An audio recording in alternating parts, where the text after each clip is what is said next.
Thank you very much. Well, welcome to the Languages Pedagogy Podcast. Today we have another amazing guest.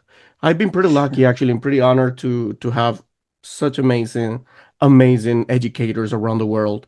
And today is not different. Today I have a wonderful guest, someone who I actually discovered in this world of LinkedIn by interacting in one of the posts. It was very interesting. Uh, she is Judy Thompson. Welcome to the Languages Pedagogy Podcast. Please, would you like to introduce yourself? Let us know, let the audience know who you are. Okay, well, thank you very much first for inviting me. And I started out as a mom and a horse trainer. And so this is the funny part. I could communicate without words. So it was a very short step. It was a short step for me to teach English as a second language. And when I learned when we taught about grammar, they never learned to speak. And I taught adult immigrants, and this wasn't fine with me. They needed to speak English to thrive. So I had to figure out how to get them to speak English quickly and confidently. And then when I did that, boom, I got invited to speak all over the world. I did a TED Talk. My books went everywhere. So people really need to speak English confidently and quickly. Grammar's not how to get there. Beautiful. Wow. This is a lot of experience here, and I'm really, really happy actually to have you. Then for sure, you're going to help us a lot, and especially my audience. There's a lot of teachers around, and for sure they would like to ask you a lot of questions, but I will try to go to some of them, and let's see what we have for today. So I was actually thinking a little bit about talking of one of the posts that you were actually interacting about fear versus participation in language learning, because there was a post actually. Yeah, you said something powerful. Fear kills participation. Yes, and so, it's not real. They're afraid of things that aren't real. So if you're teaching somebody or helping somebody to speak English, you have to take away the reasons why they don't. So if they've called me and said, I need English speaking lessons, or very often I get calls from executives, and I'm teaching or I'm leading a meeting in New York City next week. Can you fix my English? Wow. And it's 4 days away. And you go, yes, there's nothing wrong with your English. He doesn't know that his English is fine. He has a fear of looking foolish and making a mistake, and he has a fear that his accent is a problem, and neither of those are fear. None of those are real. So you have to take away the reasons why they don't, and all of them are fear, and none of them are real.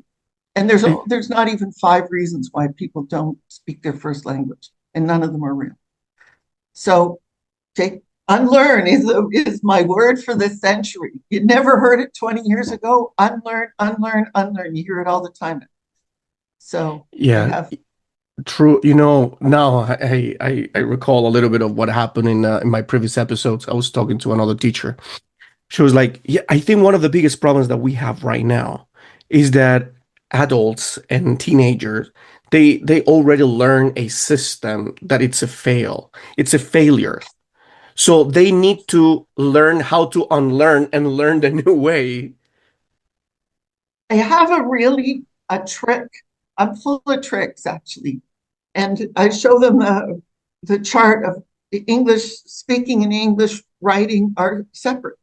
And the moment that they divide it. So all they've really studied is reading and writing. So native English speakers, we didn't learn about speaking. We spoke when we went to school. So everything we learned in school was about reading, writing, grammar, punctuation, capitalization, was about writing. And then when we go to teach English, we go, oh, I'm an English teacher. You go, no, you're not. You're a grammar teacher. That's all you are. And it's broken. There's no access to speaking from grammar or reading. None. So here's the point now. Instead of like being a teacher, then we got to learn how to be a coach. Because I think coaching and teaching. I am a coach. Coaching makes a lot of money. Coaching has accountability that teaching doesn't have. Teaching is accountable to administration and to a curriculum, and coaches are accountable to a client. And lots of times clients, the executives and aristocrats have unlimited money and no time. You have to fix them fast. And I have a trick for that. I have a little Venn diagram, and it takes 10 minutes. And you identify what's different between English and your first language. Doesn't matter what your first language is. It's a tool. It takes 10 minutes, and you can identify their areas of weakness in 10 minutes. We teach English like they're mute. Languages are more the same than different. Use what's the same about their first language. Don't just blah, blah, blah, teach them like they have no language. They have almost all the information they need already. Yes. So, this is how we bore them to death in class. Is we don't distinguish what they need from what we learned in school. I learned this much in school. You can ask me anything, I can answer. But they need this much. They need 3 things. So that's what a coach does. Of all the stuff I know, here's the 3 things that make a difference for you. Give me a lot of money. And they just give you the money. Wow. Yeah. Well, this is a good one. This is an eye-opening one. Money back guarantee. I do the assessment. Yeah. And then I say, what do you want English for? What does success look like to you? You tell me. Yeah. And if you don't achieve that, and I look at it and I go, oh yeah, I can do that. I can do that in 6 lessons. I can do that in 8 lessons. And then if you don't achieve it, you don't pay me. Money back guarantee. Not one client has ever asked for their money back. Usually they say, why didn't anybody tell me this before? That's what they say. Why didn't somebody tell me this? They're so mad. Yes, for sure. But the thing is that this is not something easy, I think not everybody can do it, or not everybody can be in the coaching world, because if you don't have, because this is another aspect here, the psychological aspect. Because if you don't have that power inside of you that you can actually It's manage, a that you can tool. help. It's a handbook. A 10-year-old who can read can coach. Full stop. Because they don't have all the, I almost said shit on your podcast. They don't have all the crap that we had to learn to get our certification. Yeah. And then we deliver that crap with such authority. Yeah. And there's nothing in it. It's empty. There's nothing for them. Nothing. It's just serving administration and the machinery of industrial education. True. Exactly. Yeah. That's the machinery. But this is the other aspect now. Moving on a little bit to the teachers part. Do you really think that most of them underestimate how much fear is present in their students? Well, there's fear present in them. We have a fear-based culture. So they're afraid. So how are they going to make anything safe for somebody when they're afraid of getting fired, afraid of looking stupid, afraid of some misbehaving kid is going to hijack their whole class? So we can't teach skills we don't have. So, yeah. Well, this is one of the aspects that we gotta actually keep in mind as well, because you said it, and another great teacher just told me, like, I mean, how am I gonna be able to do something for my students if I have actually the system behind me poking me and saying, no, that's not the way. Go like this. No, forget about that. Go like this or you're fired. Go like this or you can't feature children. True. That's exactly. Fear. Right. So it starts with the continuum is awareness. And the awareness is epidemic now because of the internet and COVID. So the awareness is there.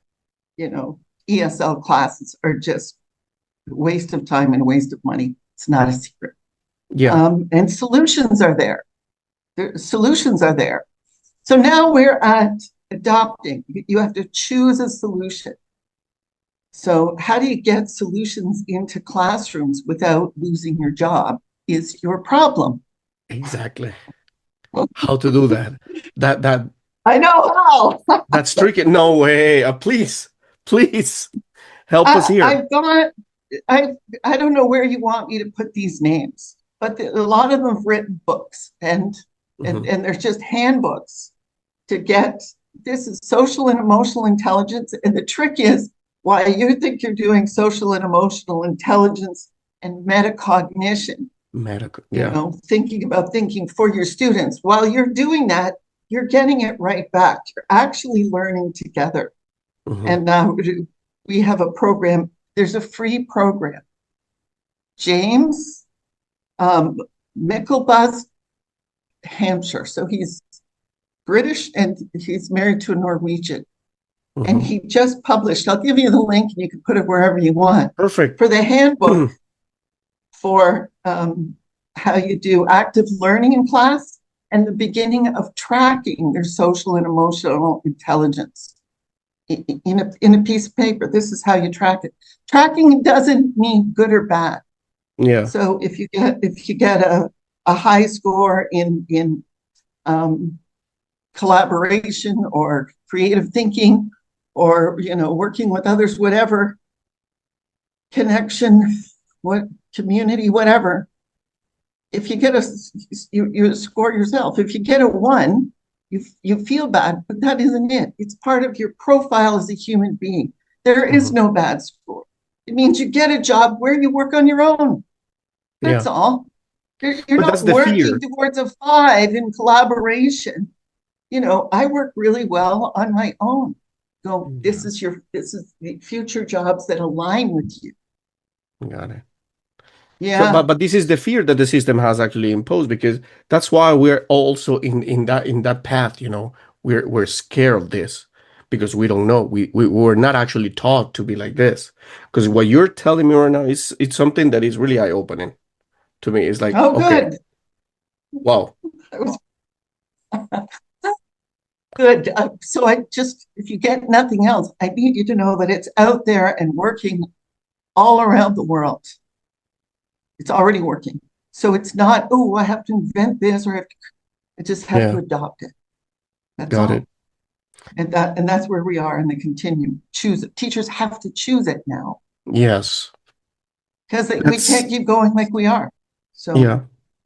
That's the other part. But well, the system here, talking a little bit about that and coming back a little bit to that post as well. So you mentioned participation. It wasn't part of traditional education. So what was the system actually designed for then? sit down, shut up, think what I tell you to think, remember it for a test, and then you can forget it. It's industrial. It was 200 years ago. It was 1770s actually, and it was the capitalists, the industrialists. Yeah, We need workers, not thinkers. It was designed for you to never think. true. So if you're a teacher and you've graduated from never think education, you can't think yourself. All you can do is deliver, don't think curriculum. That's all you can do. And now AI can do it. It's all on somebody's phone. We had information as our commodity, as our product.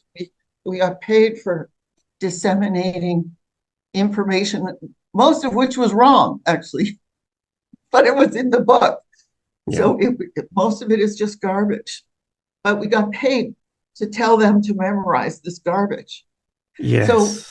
academic intelligence is almost meaningless. That's just compliance. I repeated what I was told to think the best. So I'm an A student, Mm. right? I'll tell you a guy, It sounds a little bit Don hollow. Clifton. Oh, absolutely empty. And I don't know who it was, 1886, Ebbinghaus proved that you forget it, half of it in the first day and 100% over time. 99% of what every teacher told you, you forgot. Yes. And you were supposed to forget it. You were supposed to rely on somebody else to do your thinking.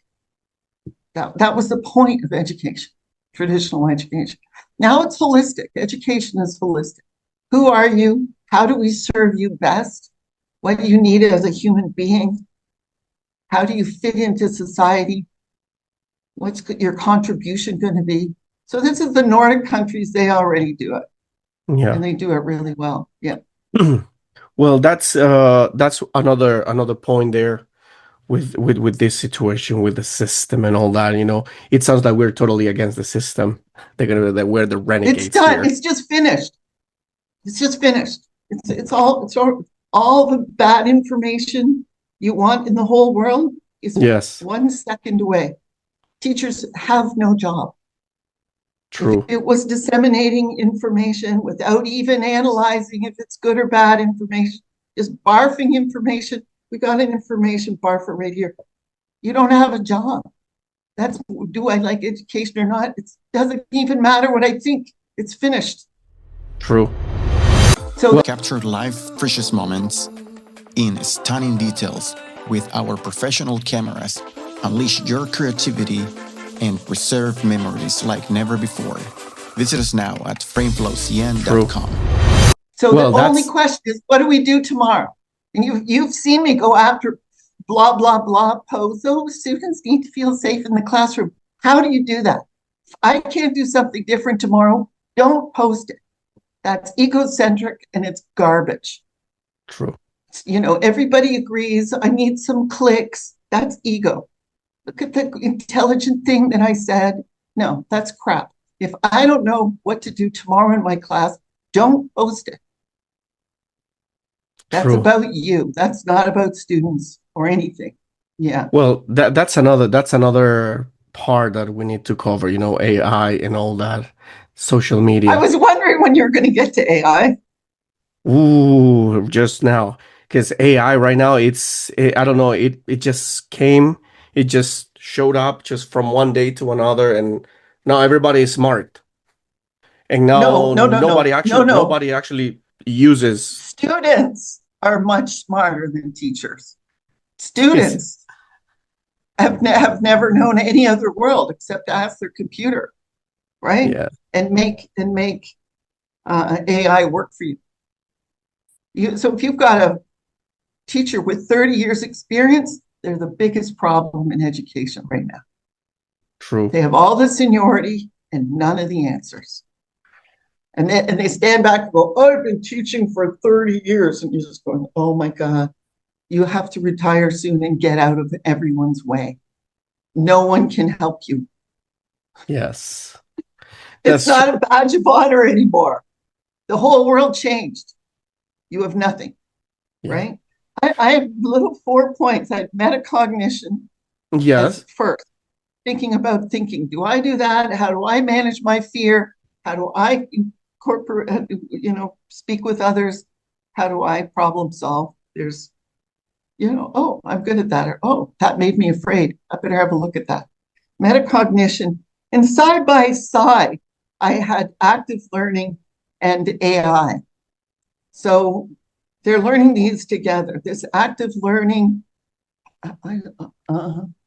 learning by doing. It's learning by doing. Learning it has by doing. lots of names, project-based, whatever. But it's doing stuff together and tracking. Is it like the constructivism thing, right? No. Active learning is project-based. You get the students an activity that they have to do together. So they have to share ideas. They have to let go of some idea that they had that they really wanted to do, and the group's going, no, they can't have a hissy about that. They have to let go of what they wanted. So this is social and emotional growth, and it happens in groups. So now the teachers, the guide on the side, Leo Thompson calls it the guide on the side. If you give them the structure, which I can give you, James MH, I call him James MH. He gives you the structure, and then you're just here if they have a question or. But what they can do on their own and what they learn by doing it, and it works in chemistry, it works in math, it works. I call it don't teach fractions, make pancakes. So they make pancakes, and at the end you go, oh yeah, that was a half, that was a fraction, or that was a quarter of a teaspoon, that was a fraction. 5 minutes the lesson takes at the end. They already know. They made pancakes so they could talk about geography and where in the world what cultures also make pancakes. They can talk about chemistry and what made the pancakes rise.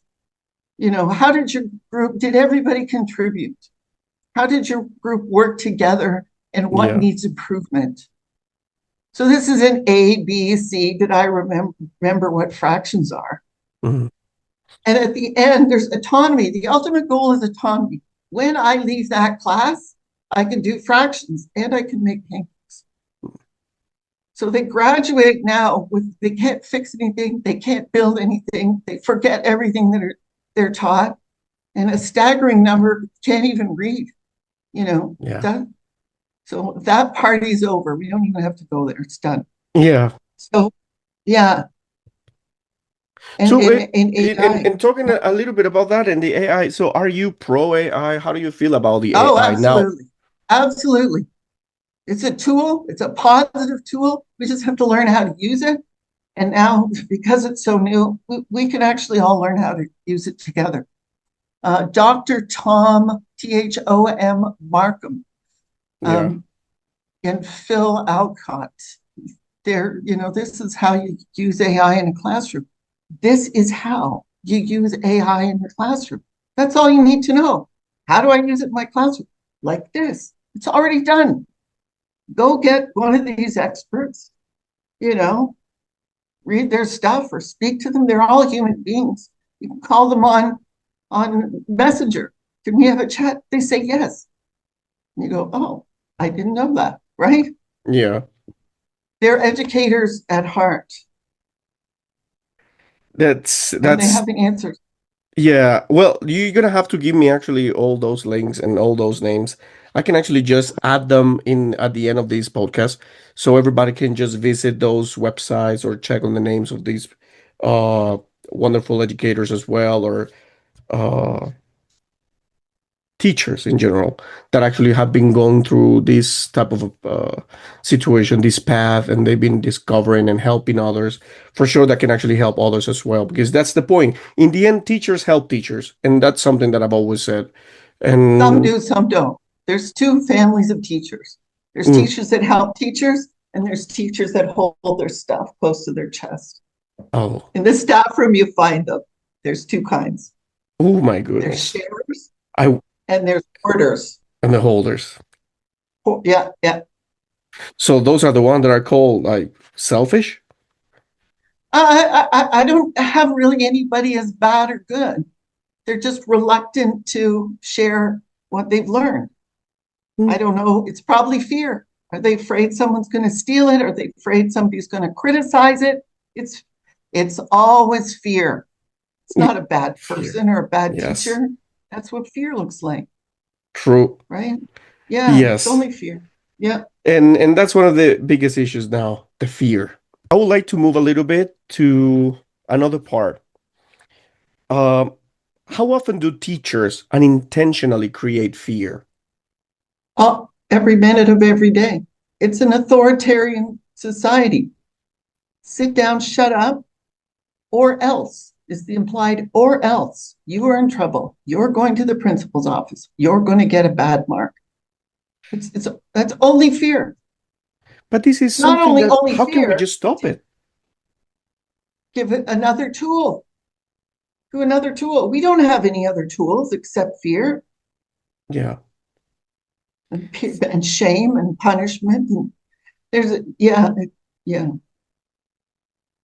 It, teacher, the definition of teacher is going back to its original definition. So it's originally to teach meant to show. And then industrialization, it meant to bully. And it's been to bully it sounds so. for 200 years. Wow. And it's gone back to Mhm. show. That's what the active learning is. That's what they do in the Nordic countries with the highest academic ranking and the highest quality of life in the world. Finland, right?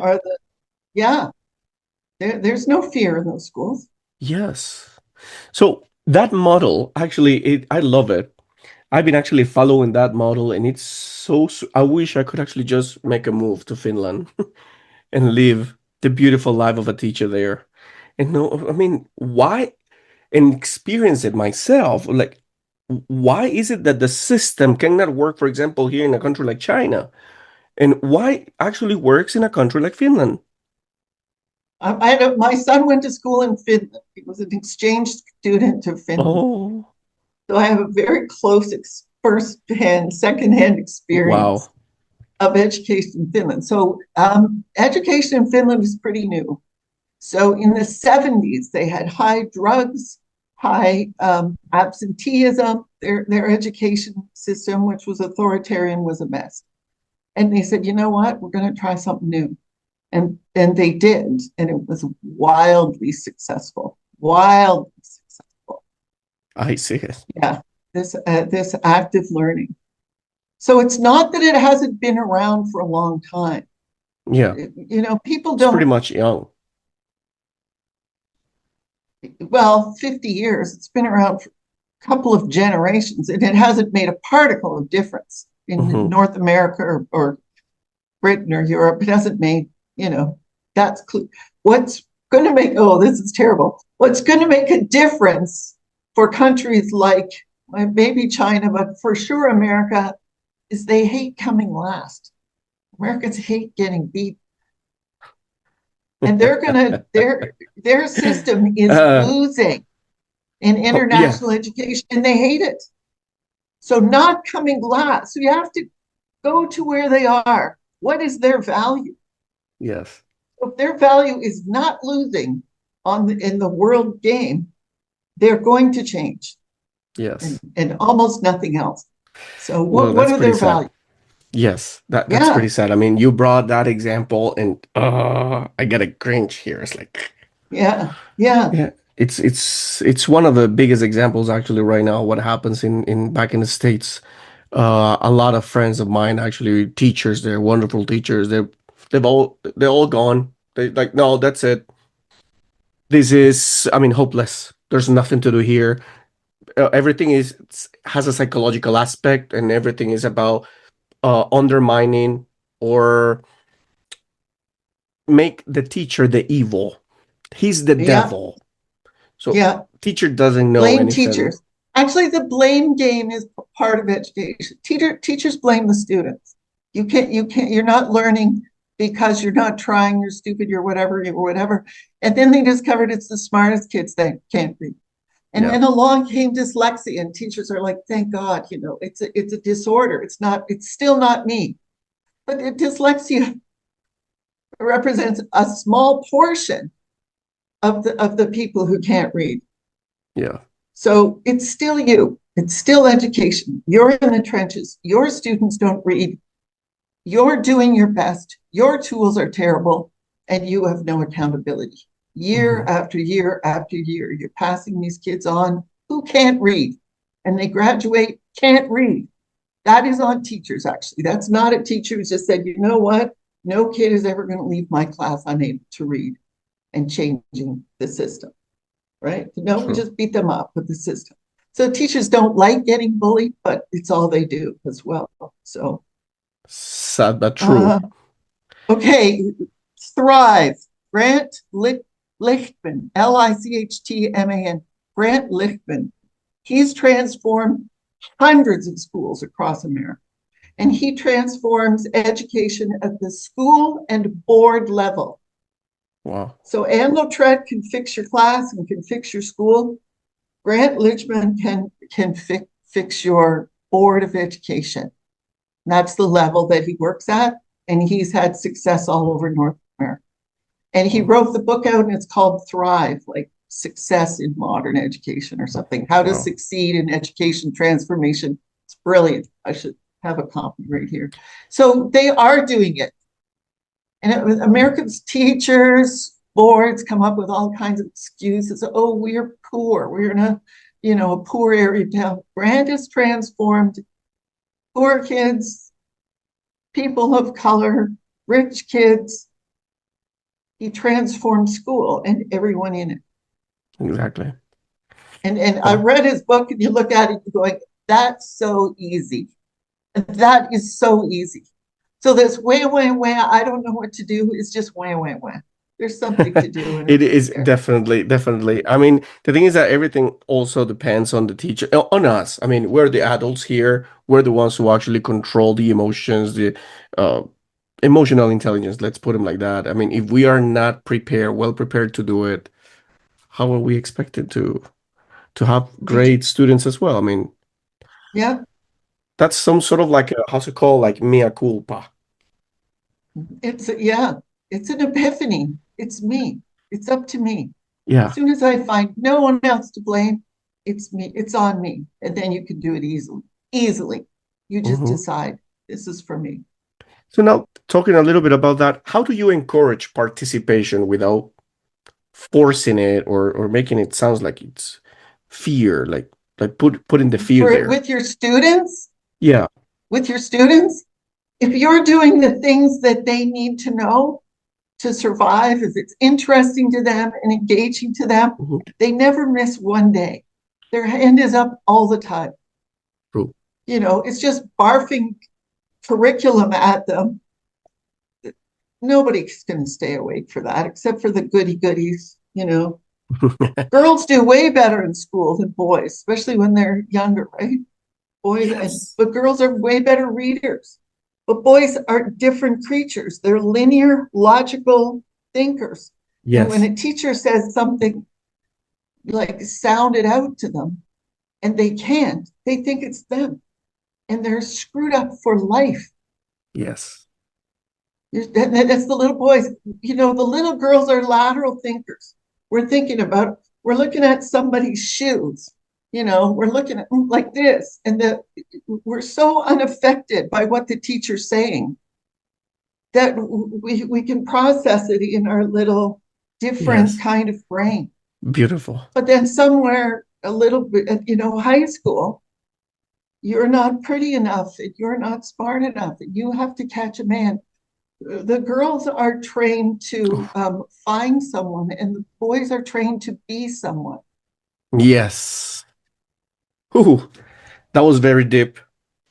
Yeah, It yeah, and actually it switches knocked. in high school. So the smartest girls in the school, and I got this, are dumbing down Yes.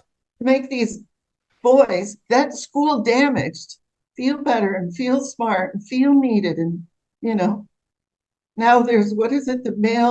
There's a male loneliness crisis. Yes. Women are bothering. I don't need you for money. I don't need you for anything at all. And they're Oh my going, goodness. yeah, Yes. Yes, school it's did true. that. And they did it in grade one. They did it with Sound It Out. They gave a 5-year-old little boy a job that couldn't be done, and they shamed him when he couldn't do it. Wow. School did that. It is Yeah, true. Well, yeah. and that actually takes me to this point where, some let's say like a couple of months ago, I was actually just checking on the news, these education magazines and all that, and suddenly I just came across um this little picture, like a diagram or something, saying that America, this generation is a lot dumber, but like that, not a lot dumber than the previous generation. It's like, well, that's pretty tough. They're the most incompetent generation in the history of humanity. We touched this. They can't make anything. They can't fix anything. They can't collaborate. They can't self-regulate. Yeah. Graduation. They can't read. Graduate. And So and this is education's meaningless. Academics are meaningless. exactly. So what would you do actually if you had the power to change this thing? What would you do in this case? I mean, to start something like meaningful. Oh, already did. Okay. Well, to start with,